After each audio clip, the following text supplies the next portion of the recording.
So what are you saying, lads? It's Jack here. Welcome back to the first video of the year on my channel. I know I haven't uploaded since Christmas Eve, and there is a reason for that. I sort of just felt like it's Christmas time. I wanted to spend with my family, you know, because of all the year we've had, it's just been a mess. So it was really nice to just spend it with my family. I couldn't really have any family round, but it was still a really nice Christmas just to spend with my family that I have in my house. Obviously, you don't want to hear about that because it's now the 3rd of January, so I'm not going to speak about that. Christmas is now like 360 days away, so I think we're going to leave it for now. But I hope all you guys had a blessed Christmas, or if you don't celebrate Christmas, I hope you had a blessed 25th of December or just some time off. For this video, boys, I'm switching it up. I'm getting it, switching it up, boys, and we've got a custom tactics video because this is something that I've actually wanted to get into for a hot second now. Doing like foot champs videos and everything, gameplay videos, the most effective skill move, things like that, you know, Crassy-esque content. So I've actually been complimented a lot. I don't mean to big myself up, but I've been complimented a lot on my style of play while also getting results doing it. Basically, I like to play a fast Tiki Taka attacking football, and in terms of defence, I love to rush the centre backs out and then cover the space with my, I'll rush a centre back out, switch to my right back, pull into that centre back position and cover that. Basically, I do everything manually. I'm not one to just, you know, hold Kante, who's in my team, and just sit back and jockey the passing lanes. Obviously, there's times where you have to do that when someone knows your playstyle and you know, they're trying to break you down. But how I've beaten quite a few pros this year now, or at least elite 1 to top 100 level players. I've beaten a few pros here and there. They call me the Pro Destroyer, a word on the street. But anyway, I can confirm that these are tactics that are good enough to compete at a higher level of FIFA, I guess, if you like, because I've beaten elite players, like top tier players with these tactics, so I know it is a viable option to use in foot champs. Now, I will say before I get into this, it's always good to have a backups. If this sort of style of FIFA doesn't work for you, because it is very in your face, it's very attacking, you've got to push. You've always got to be doing something. You can't sit back and relax.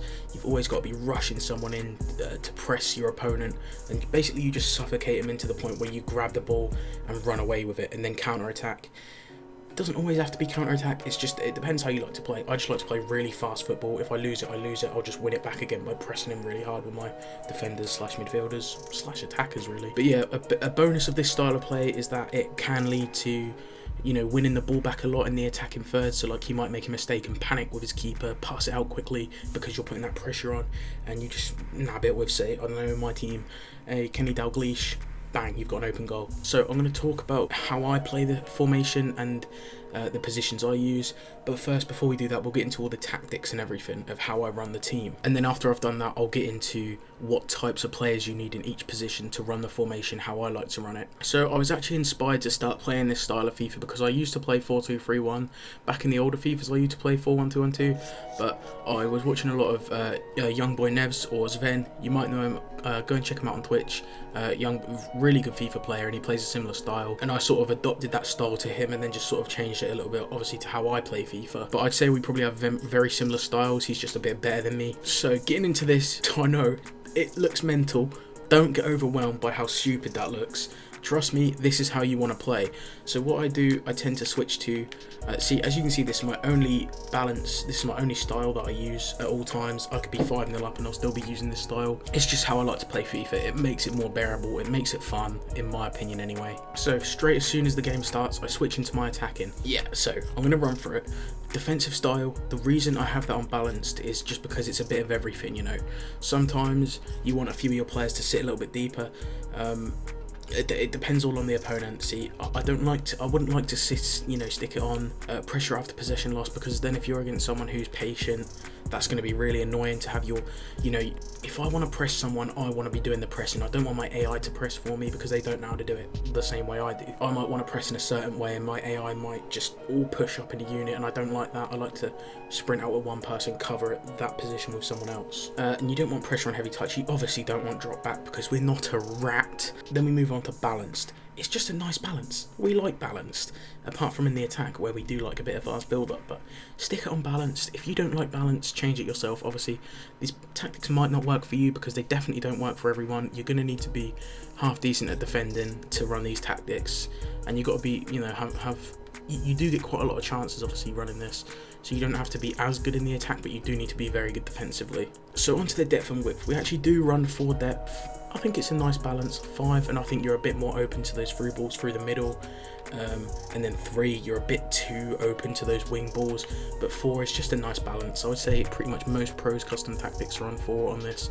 And then most pros custom tactics, I'm not trying to throw shade, but they'll probably be around here on the depth. Like I said, I'm not a pro, but I am an Elite 1 player. So depth, I would recommend 6 or 7. Now I always alternate this, it really depends. I think for one of my Elite 1s I had it on 6. One of them I had it on 7. I've been playing 7 recently, I'm pretty sure. Basically, your whole defensive line just sits up. You can offside trap your opponents a lot. And basically, if you've got a high defensive line, you're winning the ball higher, which means all your team's pushing forward, and they've got their attackers forward. Basically, you just completely suffocate your opponent once you've won the ball back, and you've just got all your team bombing down that narrow line in the middle. You got a load of Tiki Taka options, and you can score on the counter attack. As an offensive style, I have fast build up because obviously it just goes hand in hand. You could have it on balance, but the only way I really score is fast build up. I'm not the type of guy to just sit with the ball. You'll notice in most of my games I probably have like 50% possession, 40% possession. I'll get the ball and then I'll just instantly create an attack, and if I don't, you know, maybe my opponent will then keep the ball for 30 seconds and then I'll win the ball and I'll instantly create an attack. Basically, they can have the ball in the midfield or their defence. That doesn't bother me, but it's when obviously you want to keep them out of your half as much as possible, because that's where they're dangerous. So you win the ball back before they get into your half, ideally. That's why you have the defensive line so high, and that's why you have the fast build up, because you create that fast attack. Width on 1, this is a controversial one. Most people, even in a 4-1-2-1-2, will have their width on 5. If you're going to go for a narrow formation, just go for narrow tactics. My centre mids aren't wingers. I run Xavi and Socrates at centre mids. They're not going to be bombing it down the wing. My attackers, my 2 strikers, I want them to stay central. My cam, I want him to stay central. I want to play through the middle because that's how I built my team. That's the whole point of this formation. You want to play through the middle and get a nice finish in the box or outside the box, depending on how you want to play it, really, I guess. I think that's pretty self-explanatory. Like I said, some narrow formation, you want narrow width on your attack. You're still going to get people, obviously, every now and then going a bit wider if it makes sense in the game, but I just think it opens up more space in the middle to have a lot more people like congesting it. You're never going to be stuck in a corner, you know, stuck somewhere in the pitch and not have a pass in the midfield. You're always going to have that pass there. Players in the box, I actually have 5. You can go 4 or 3, it depends really what you want. I like to have 5 because for me, that's the main people I want going forward. I want my CDM and my back line to sort of sit a little bit further back and at about that halfway line when I'm on the attack. And then you have your 2 strikers, which is 2 of the players, your sole cam, and then your 2 centre mids who can offer that option if needed, because I've got Socrates and Xavi. They can both shoot. Socrates obviously a lot more than Xavi, which is why he's there, but they both have that ability to actually bang in a goal, because Xavi's actually banged a few, so is Socrates. You want them to be able to come up if you really need them to. And then corners and free kicks, literally, obviously you don't care, I don't care. I go 2-2, you can go 1-1, you can go 5-5 for all I care, bro. It's is there really a tactic to these? I guess corners, but always go short on corners with this formation, because I just think then it plays into your advantage. You don't want to lose the ball on a corner and then get counter-attacked. No one's got time for that. So this is what I do in the formations. Okay, so I run, I'll just give you a quick run through of what you need. So your defensive line, you want your defense to be fast. Furlan Mendy, rapid. Kyle Walker, rapid. Tavernier, rapid. Casemiro, he's got 78 pace, which isn't as much as say like a Joe Gomez, but Casemiro is more like my ideal. Like if I can rely on one centre back who's going to win that ball back in a 50-50, it's going to be Casemiro. Kyle Walker hasn't got as much strength obviously as Casemiro. Casemiro just bodies players. He eats Mbappe's for breakfast, Neymar's for lunch.